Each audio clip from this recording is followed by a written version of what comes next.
ভাবির চলে যাওয়া দেখে আমার মনে সন্দেহ লাগছে। আমি ধীরে ধীরে খাট থেকে নামলাম, দরজার পাশে পর্দার আড়ালে গিয়ে দাঁড়ালাম। ভাবি কথা বলছেন আস্তে আস্তে, আমি কিছুই বুঝতে পারলাম না। তখনই প্রস্তাবের বেগ এলো প্রচুর। ওয়াশরুমে ঢুকলাম, তখনই মা ডাকলেন, সোনিয়া তুমি কই? জবাব দিলাম, মা আমি ওয়াশরুমে আছি। মিনিট দুয়েক পর দেখি মা রুমে নেই। বারান্দায় বের হলাম, দেখি ভাবি আর মা অন্য রুমে গিয়ে ফিস ফিস করে কথা বলছেন। তাদের এসব লুকোচুরি দেখে আমার ভয় বেড়েছে। কি এমন কথা তারা এরকম আমাকে এড়িয়ে গিয়ে বলছে? শুনতেই হবে আমাকে। আমি চুপ পায়ে হেঁটে পর্দার আড়ালে গিয়ে দাঁড়ালাম। স্পষ্ট শুনতে পেলাম ভাবি বলছে, সোনিয়ার এই অবস্থায় যদি সে শুনে শান্ততাকে ঠকিয়ে অন্য একটা মেয়েকে নিয়ে পালিয়ে গিয়েছে, তার অবস্থা কি হবে মা বুঝতে পারছেন? কথাটা শুনে আমার শরীরে ভূকম্পের মতো এক ঝাঁকুনিতে কেঁপে উঠলো। আমি টের পেলাম পুরো বাড়ি যেন আমার চারপাশে ঘুরছে, সবকিছু অন্ধকার লাগছে। নিজেকে আর স্থির রাখতে পারিনি। আল্লাহ গো বলে মাথা ঘুরে পড়ে গেলাম। সেই জায়গায় মাথা জিনজিন করছে, চোখ বন্ধ থাকা অবস্থায় ব্যথা অনুভব করলাম পুরো শরীরে। চোখ খুলতে গেলে কষ্ট হলো, তবুও আস্তে আস্তে বন্ধ চোখ খুললাম। নিজেকে অজানা এক জায়গায় দেখে চমকালাম। চারদিকে চোখ ঘুরিয়ে বুঝলাম আমি হসপিটালে। চট করে মনে পড়তে লাগলো রাতের ঘটনা। কলিজা কাঁপতে শুরু করলো।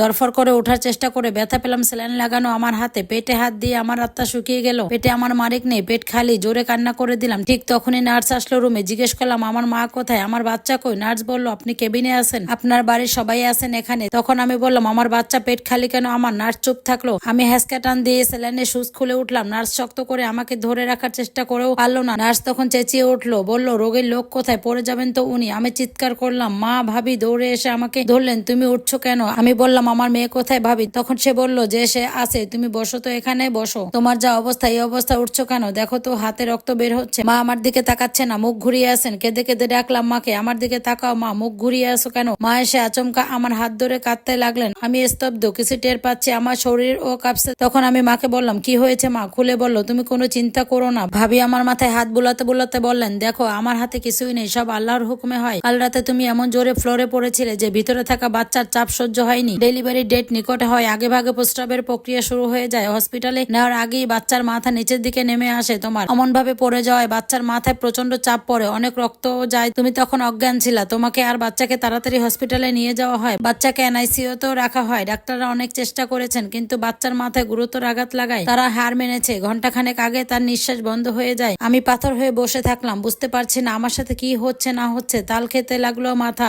সবাই আমাকে ঘিরে ধরলো, আবার পানি খাওয়ালো। মা পাগল হয়ে ডাক্তারকে ডাকলে। ডাক্তার এসে আমাকে উত্তেজিত না হতে বলেন। আমি স্থির থাকতে পারছি না। মাকে বললাম আমার কিছু হবে না, পোড়া কপাল আমার। পোড়া কপাল যাদের তাদের কিছুই হয় না। আমাকে আমার মেয়ের কাছে নিয়ে যাও, ওঠো, ধরো আমাকে। মা আর ভাবি আমাকে বাচ্চার ওয়ার্ডে নিয়ে গেলেন। আমার কলিজাটা ঘুমিয়ে আছে অচেতন হয়ে। কি সুন্দর চেহারা আল্লাহ দিয়েছেন, মাশাআল্লাহ। তার কাছে গম্ভীর মুখে দাঁড়িয়ে আছেন আমার বাবা আর ভাই। আমি তার কাছে বসলাম, হাতে পায়ে পাগলের মতো হাত বুলিয়ে চুমু খেতে লাগলাম। ফুপিয়ে ফুপিয়ে কান্না তো আসি। পাশে একজন ডাক্তার ছিলেন, তাকে ডাকলাম জোরে। কাছে আসলেন, অনুরোধ করলাম প্লিজ আর একবার চেক করে দেখুন না, হয়তো বেঁচে আছে। ডাক্তার না বলেননি, আমার কথা মতো দেখলেন, দুবার চেক করলেন। তিনি বললেন বাচ্চা আর নেই, আপনার জন্য আবারও দেখলাম। মন খারাপ করবেন না, সবাই আল্লাহর ইচ্ছা। মা জোরে জোরে কাঁদছেন। হসপিটালের অনেক মানুষ জড়ো হয়ে গেছে মায়ের কাছে। আমি বাচ্চার পায়ের কাছে মাথা নুয়ে আমার ঠোঁট জোড়া তার পায়ে লাগিয়ে বসে আছি। চোখের পানিতে আমার বুক ভিজে গিয়ে ছিটে পড়ছে। মহিলারা আমাকে বুঝাতে লাগলো, ছোট বাচ্চা মারা যাওয়া ভালো, কিয়ামতের দিন সুপারিশ করে বাবা মাকে জান্নাতে নিবে, তোমার ভাগ্য ভালো। তাই আল্লাহ তোমার সন্তানকে ওনার কাছে নিয়ে গেছে। কারো কথা আমাকে স্পর্শ করছে না। আমার ভিতরে যে অদ্ভুত ব্যথা হচ্ছে সেটা আল্লাহ ছাড়া কেউ টের পাবে না। বাচ্চাকে বাড়ি নিয়ে যাবে। আমি বললাম আমার কোলে দাও। বাড়ি পৌঁছানোর আগে অবধি সে আমার কোলে থাকুক। নার্স বল আপনার শরীর ভালো না, ট্রিটমেন্ট চলছে, আপনাকে হসপিটালেই থাকতে হবে। আমি তখন কারো কথা শুনিনি। মাকে বললাম প্রয়োজন হলে পরে আসবো, তবু আজ থাকবো না। হসপিটালে মরলে মরবো, তাও থাকবো না। বাবা ভাই মিলে আমার ঔষধ নিয়ে অ্যাম্বুলেন্সে করে বাড়ি চললাম। সারা রাস্তা মেয়েকে আমার কোলেই রাখলাম, বুকের সাথে বুক জড়িয়ে রাখলাম, চুমু খেলাম। গাড়ি থেকে নামলে মা বললেন আমার কাছে একটু দে সোনিয়া, আমি একটু সোনাটারে বুকে জড়িয়ে রাখি। আমার সাথে যে কাল রাত থেকে এত কিছু হয়েছে তা শান্তর বাড়ির কেউ জানে না। রাগে আমাদের বাড়ির কেউ তাদের জানায়নি। অবশেষে হয়তো ভাবি জানিয়েছেন বাচ্চার খবর। শাশুড়ি, ননদ, শ্বশুর সহ আরো কয়েকজন আসছেন ওখান থেকে। শ্বশুর একবার বলেছিলেন আমাদের বাড়ির বংশের মেয়ে আমাদের বাড়িতে নিয়েই কবর দেয়। কথাটা আমার কানে আসতেই সারা শরীরে আগুন ধরে গেল। আমার গলা উঁচু করে বললাম ও আমার মেয়ে, আমার পেট থেকে হয়েছে, এটাই ওর বড় পরিচয়। ওর বাবা নেই, বাবার বাড়ির কেউ নেই। আমার মেয়ের কবর আমার বাড়িতেই হবে, আমার চোখের সামনে থাকবে, এটাই শেষ কথা। তারপর কেউ আর কিছু বলেনি, চুপ থাকলেন। শাশুড়ি আমার কাছে অনুনয় করলেন, অনেক দুঃখ প্রকাশ করলেন, কাঁদলেন। ছেলের জন্য তো